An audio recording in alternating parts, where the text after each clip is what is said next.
ছোট থেকে বলেন এইচএসসি পর্যন্ত আমি কখনো কোনো মানে একাডেমিক কোনো প্রাইভেট ব্যাচ বলেন বা টিচার বলেন আমার কোনোটাই ছিল না। ও ছেলে কখনো খেলাধুলাও করতো না আর কি, সারাক্ষণ পড়তো, নিজে নিজে পড়তো।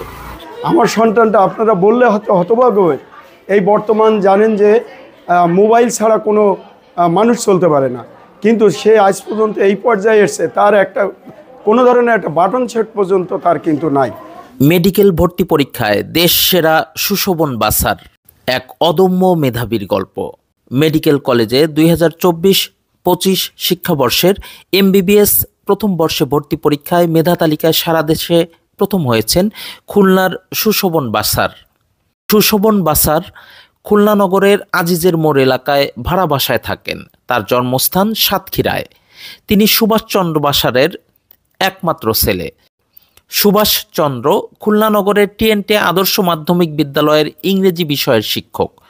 সুশোভনের মা বন্দনা সেন গৃহিণী। তার এই সফলতার পিছনে রয়েছে ব্যতিক্রমী অবাক করা কিছু গল্প। সুশোভনের নেই কোনো মোবাইল ফোন কিংবা ফেসবুক আইডি। পড়েছেন সম্পূর্ণ নিজের মতো করে। মাধ্যমিক বা উচ্চ মাধ্যমিক স্তরে কখনো প্রাইভেট পড়েননি, তবে মেডিকেলে ভর্তির ক্ষেত্রে উন্মেষ কোচিং সেন্টারের সহায়তা নিয়েছেন। প্রিয় দর্শক, এটাই সুশোভনদের বাসা। এখানেই মা বাবার সাথে সুশোভন বসবাস করেন। সেই ছোটবেলা থেকেই সুশোভন এখানেই বেড়ে উঠেছে। ও ছেলে কখনো খেলাধুলাও করতো না আর কি, সারাক্ষণ পড়তো, নিজে নিজে পড়তো। আমি যখন ভোরে 7টার দিকে দরজা খুলতে আসতাম তখন ও একা একা উঠে পড়তে বসতো, কেউ ওকে উঠাতো না। কোচিং সেন্টারেও সে জাস্ট ভর্তি হয়েছে, সেই দিয়েছে, এই মডেল টেস্টগুলো দিয়েছে। আর তার সাথে তার আম্মাও 24 ঘন্টা ওর সাথেই থাকতো আর কি। ওর আম্মা কখনো দেখি নাই সে মোবাইল ইউজ করছে বা কখনো টিভি দেখছে।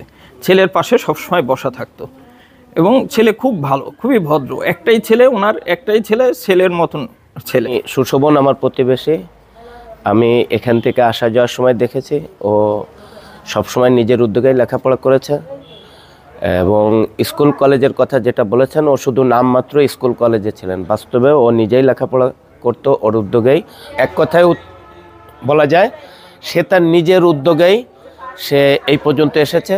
সে অত্যন্ত ভদ্র এবং মেধাবী, সৎ ছেলে। তার বাবা মা দুজনেই ভালো মানুষ। 2022 সালে খুলনার টিএনটি আদর্শ মাধ্যমিক বিদ্যালয় থেকে মাধ্যমিক এবং 2024 সালে সরকারি মডেল স্কুল অ্যান্ড কলেজ থেকে উচ্চ মাধ্যমিক পাশ করেন সুশোভন।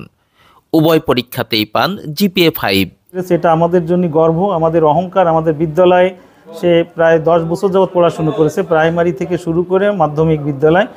একজন শিক্ষকের ছেলে হিসাবে যে এই অর্জনটা করেছে সেটা আমার কাছে অসাধারণ মনে হয় এবং এটা একমাত্র আল্লাহ তাআলা বা সৃষ্টিকর্তারই আশীর্বাদ বলে আমি মনে করি। সুশোভন বলেন, আমি কখনো সময় ধরে বা রাত জেগে পড়াশোনা করিনি। পড়ার বাইরে খেলাধুলা করতাম। আমি বই পড়া খুব পছন্দ করি, প্রচুর বই পড়ি।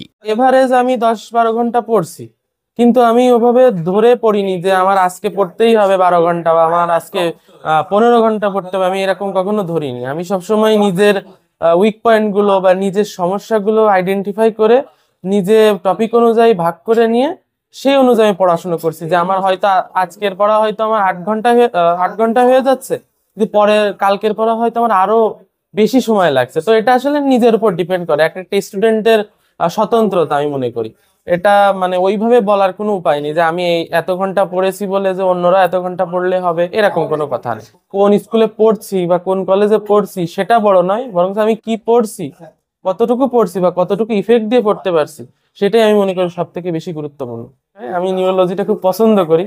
এখন আমার ইচ্ছা আছে নিউরোলজিতে আলাদাভাবে বিশেষজ্ঞ হওয়ার বা পড়াশোনা করার। এখন দেখি কি হয়। আর গরিবদের নিয়েও কিছু আলাদা কিছু করার আমার ইচ্ছা আছে, আলাদা একটা হাসপাতাল।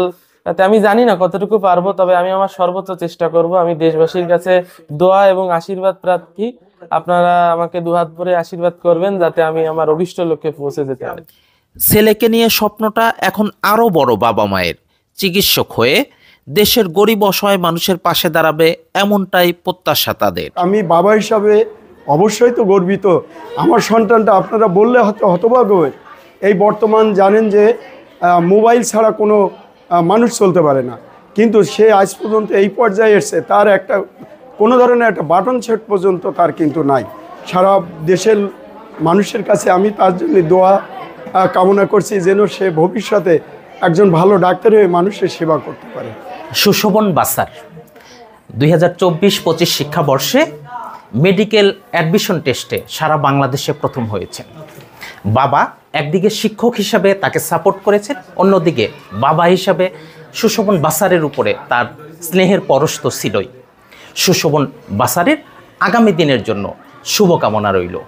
Tahsin Nuri Khokon, TNK news, Khulna. Abu Taleb memorial school, মাতৃস্নেহে করে উঠুক আপনার সন্তান।